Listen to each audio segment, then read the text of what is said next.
جب بچہ چھوٹی عمر میں اسکول میں جاتا ہے، اس وقت ہمارا نظام تعلیم کیا کر رہا ہے کہ اس کی ذہن کی ایک خاص نوعیت کی مائنڈ میکنگ کی جا رہی ہے. جی جی. مدارس میں بچوں کی ایک خاص طرح سے کی جاتی ہے. ڈاکٹر ذیشان نے توجہ دلوائی کہ مدارس میں پھر تفریق ہے، وہ ہم سب جانتے ہیں.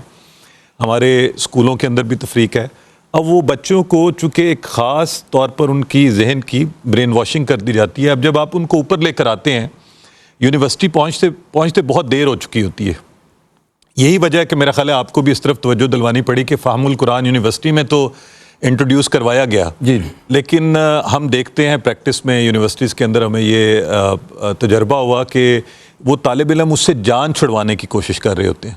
وہ اس سبجیکٹ کو اس طرح سے اہمیت نہیں دے پا رہے ہوتے. وجہ کیا ہے کہ چونکہ بنیادی طور پر اس طرح سے وہ ایک ٹپیکل اسلامیات کو جس طرح سے پڑھایا گیا تو وہ بچہ اپنے آپ کو اس قابل ہی نہیں سمجھتا کہ وہ اس ڈومین کے اندر بھی کام کر سکے. تو سب سے پہلے ہمیں کام کرنا ہوگا نیچے کی سطح کے اوپر کہ وہاں مدارس میں کیا ہو رہا ہے، وہاں اسکولس میں کیا ہو رہا ہے، ایلیٹ اسکولس میں کیا ہو رہا ہے. اچھا، ایک طرف میں چاہوں گا کہ اس محفل کے سارے شرکاء کی توجہ دلوا دوں. میں ایک وقفہ لے لوں جی، اور اس کے بعد تفصیل سے آپ کی توجہ سے بات سنتے ہیں. ناظرین کرام، پروگرام اتحاد امت، اور آج ہمارا موضوع یہ ہے کہ علم اور تعلیم کے ذریعے سے یہ اتحاد کی منزل ہم کیسے حاصل کر سکتے ہیں.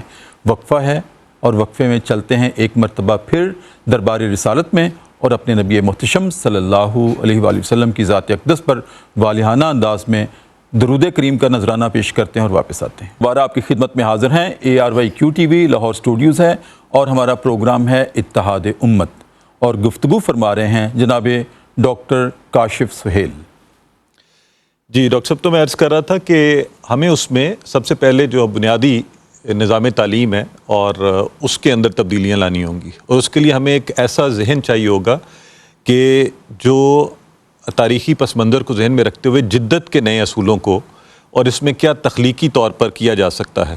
تعلیم کے اندر ہم سب جانتے ہیں، نبی کریم صلی اللہ علیہ وسلم کی زندگی سے اگزامپل لی جائے، بہت اچھا یہاں پہ حدیث کا حوالہ بھی دیا گیا. ہم سب جانتے ہیں کہ تعلیم کی اہمیت کے حوالے سے آپ نے قرآن پاک میں سے بھی اگزامپل دی، لیکن میں ایک خاص طرف توجہ دلوانا چاہتا ہوں کہ نبی کریم صلی اللہ علیہ وآلہ وسلم کا تعلیم کے حوالے سے تخلیقی انداز کیا تھا. میں اسی طرف آپ آنا چاہ رہا تھا کہ ہم ابھی تک امیٹیشن کی طرف چل رہے ہیں اور امیٹیشن کے راستے پہ چل رہے ہیں، کریشن پہ نہیں آئے اور تحقیق پہ نہیں آ رہے. تحقیق پر نہیں آ رہے. تو تخلیقی طور پر دیکھیں، آپ ایک مثال اگر اٹھا لیں تو ہم دیکھتے یہ ہیں کہ جنگی قیدیوں سے کہا جا رہا ہے، دشمن کے جنگی قیدیوں سے، کہ آپ ہمارے بچوں کو پڑھا دیجئے. اس پہ میرا خیال ہے کہ پوری یعنی دنیا کو سوچنے کی ضرورت ہے کہ اس قدر علم کی اہمیت. آپ ایک عمومی ذہن سوچتا ہے کہ یار دشمن جو ہے ہمارے بچوں کو پڑھائے گا تو وہ کس طرح سے کیا کنڈکٹ ہوگا اس کا. لیکن چونکہ آپ جانتے تھے کہ تعلیم ہی ایسی بنیاد ہے جو معاشرے کو بدل سکتی ہے، تو آپ نے اس طرف توجہ دی اور اس قدر تخلیقی انداز اپنایا اس کے لیے کہ تاریخ انسانی حیران ہے کہ یہ شخص کیا کہہ رہا ہے کہ جنگی قیدی جو ہیں وہ بچوں کو پڑھا دیں اور آزادی حاصل کریں اس سے. بالکل.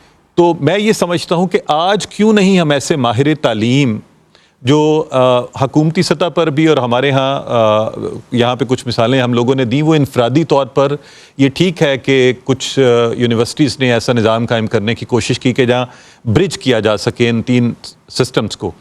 لیکن میرا خیال ہے ڈاکٹر ذیشان نے ہماری توجہ دلوائی ثقافتی اقدار کی طرف.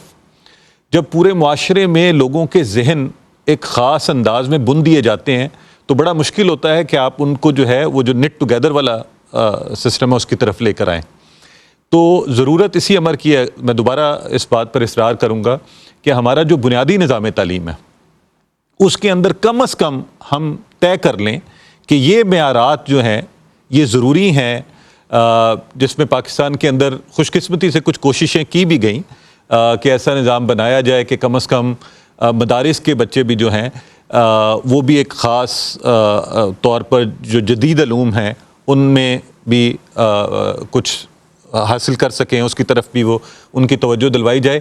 لیکن پھر ہم اس پہ دیکھتے ہیں کہ وہ مائنڈ سیٹ جس کو پہلے سے تیار کر دیا گیا ہے وہ اس کو تبدیل کیسے کیا جا سکتا ہے. ہاں، اس پہ بھی ہم گفتگو کریں گے. میں ڈاکٹر ذیشان صاحب کے لیے یہ سوال رکھا ہے. ڈاکٹر مفتی عمیر اسلم صاحب جی آپ کی طرف حاضر ہوں اور بڑا ایک میں سینسٹیو سا سوال کرنے لگا ہوں لیکن چونکہ آپ عالم دین بھی ہیں ماشاءاللہ, مدارس کو بھی ریپریزنٹیٹیو ہیں آپ اس وقت, اور جدید تعلیم سے بھی آراستہ ہیں آپ, ملایا سے پڑھے ہیں. جب ہم نے طے کر لیا یا اس پر ہم ایک نقطے پہ آ گئے ہیں کہ آج دینی مدارس میں عصری علوم کا شامل کیا جانا ضروری ہے اور یہ وقت کا اہم تقاضا ہے تاکہ آئندہ آنے والے چیلنجز جو ہیں وہ بڑے خوفناک ہیں, وہ صرف منطق پڑھ کے حاصل نہیں ہو سکتے, اس کے لیے ہمیں جدید علوم کی طرف بہرحال دسترس حاصل کرنی ہے اور دینی مدارس میں وہ شامل کرنے ہیں. مثلا فزکس ہے, کیمسٹری ہے, بیالوجی ہے, میتھ ہے, اور آج میتھ کے بغیر کوئی شعبہ ایسا نہیں ہے جس سے کہ ہم آگے اپنی ٹرین آف تھاٹ چلا سکیں. لیکن مفتی صاحب ایک تاثر یہ ہے کہ دینی مدارس زکوٰۃ پہ چلتے ہیں, اور خاص طور پہ یہ علماء کا کہنا ہے کہ ہمارے دینی مدارس ہم کوئی فنڈ نہیں لیتے, نہ سرکار سے لیتے ہیں نہ کسی اور سے, زکوٰۃ پہ چلتے ہیں. لیکن زکوٰۃ کی مد سے پھر فزکس, کیمسٹری اور میتھ پڑھانا شرعاً جائز ہوگا؟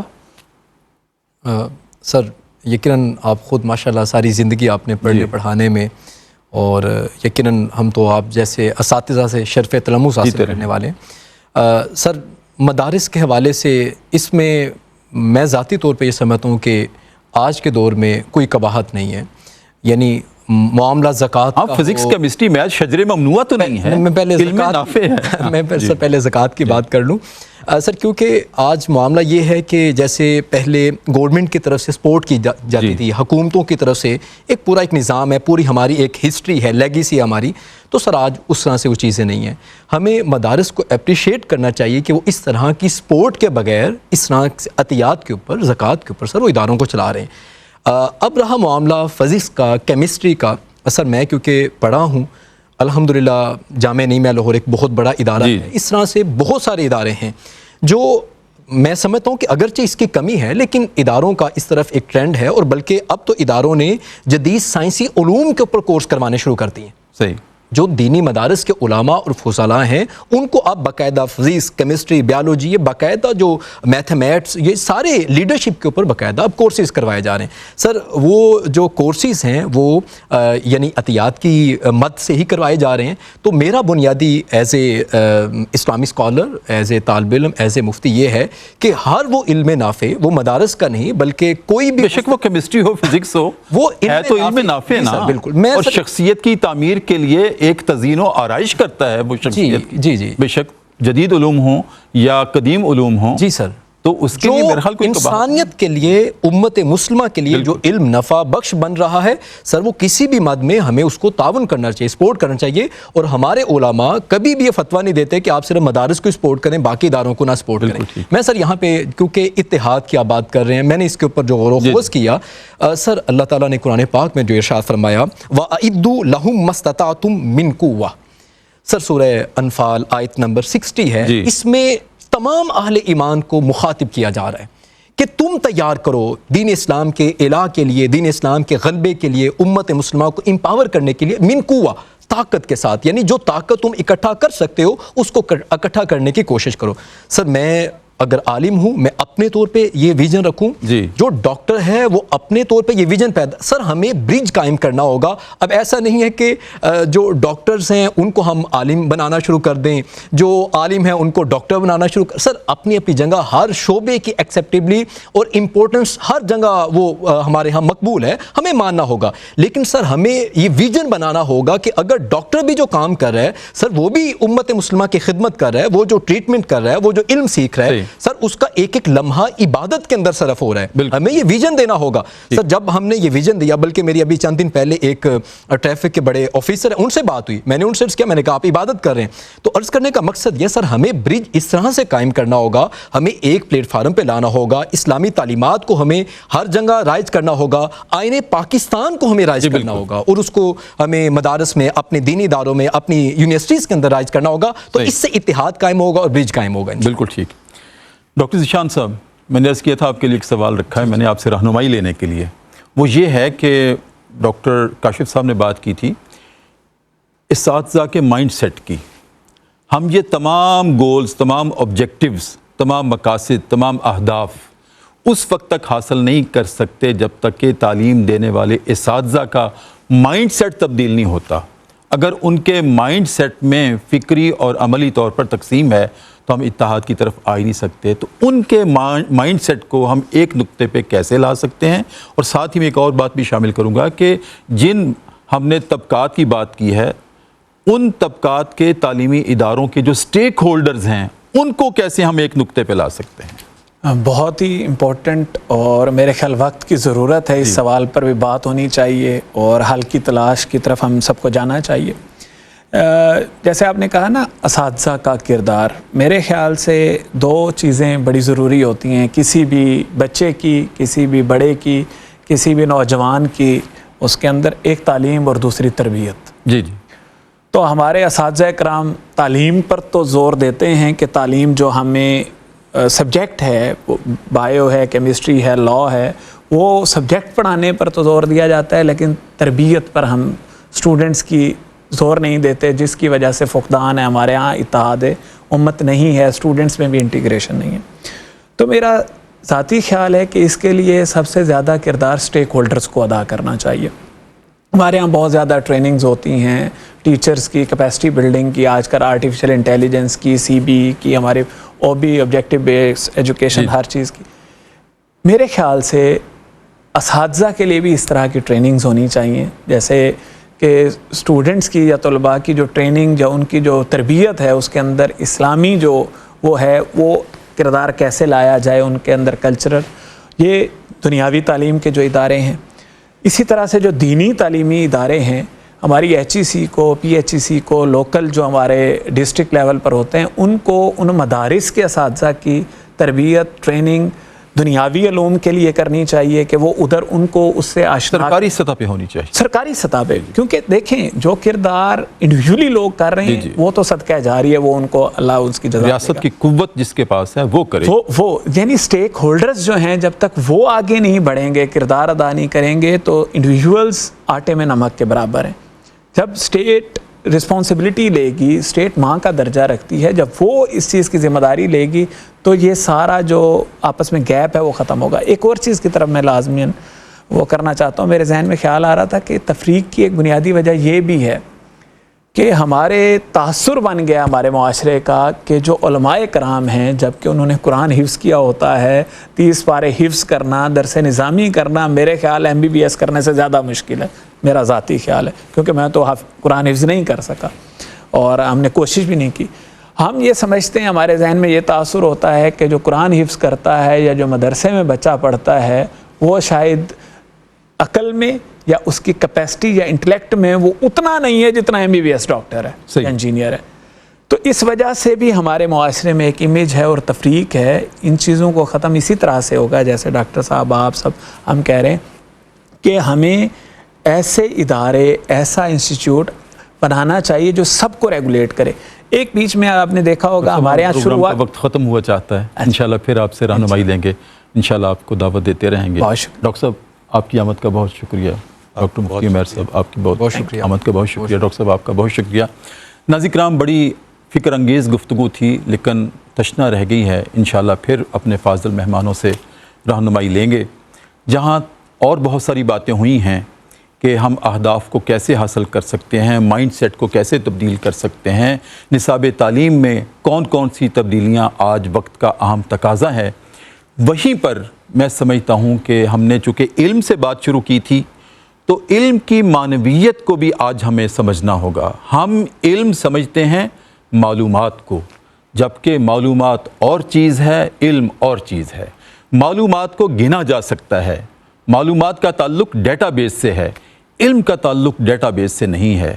اب سوال پیدا ہوتا ہے کہ علم کا تعلق پھر کس بات سے ہے، علم کی معنویت میں اس دائرے میں کیا چیز آتی ہے. تو ناظرین کرام، علم جو قرآن ہمیں فلسفہ دیتا ہے علم کا، وہ یہ دیتا ہے کہ آج وہی شخص دانشور کہلا سکتا ہے، آج وہی شخص ماہر تعلیم کہلا سکتا ہے، آج وہی شخص ایک علم کا پیکر کہلا سکتا ہے جس میں یہ 3 کوالٹیز ہوں، وہ یہ کہ سب سے پہلے اس کو اپنے ماضی سے آگہی ہو۔ قرآن نے بھی جو ماضی کے قصے اپنے نبی کے سامنے رکھے، اسی وجہ سے رکھے کہ اے پیغمبر اسلام، اے ہمارے حبیب، اے ختم المرسلین، آپ نے جس مشن پہ کام کرنا ہے سب سے پہلے آپ کو ماضی کا علم ہونا چاہیے کہ ان قوموں نے کس طرح سے جھٹلایا اور ان کا انجام کیا ہوا۔ پھر آج ایک دانشور، ایک ماہر تعلیم جس کو اپنے ماضی سے آگہی ہو، آج حال کا تجزیہ کر سکتا ہو، awareness of the past, capability of making the analysis of today, آج کا تجزیہ کر سکتا ہو۔ اور تیسری خصوصیت علم کی یہ ہے کہ وہ مستقبل کی پیش بینی کر سکتا ہو، ایسٹیمیشن کر سکتا ہو کہ اگر یہی حالات رہے تو کل کو یہی نتائج نکلیں گے۔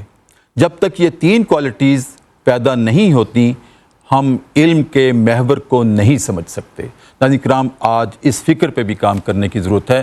اسی کے ساتھ ہمارا آج کا پروگرام اپنے اختتام کو پہنچتا ہے۔ اپنے میزبان ڈاکٹر محمد طاہر مصطفیٰ کو اجازت دیجیے، اپنا بہت خیال رکھیے۔ اللہ حافظ۔